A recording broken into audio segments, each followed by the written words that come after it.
आप लोग सोचे इस लाइन को कितनी खूबसूरती से लिखा गया है।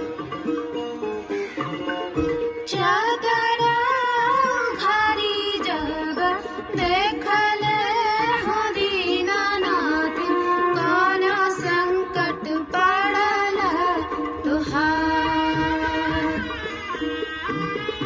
चादरा घारी जब देखले हो दीनानाथ, कौन संकट पड़ल तुहार।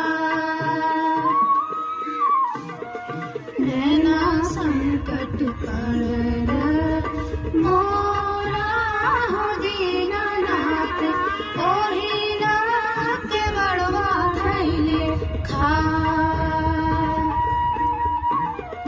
नैना संकट पड़ल मोरा हो दीनानाथ, ओहिला के बड़वा धैले खार।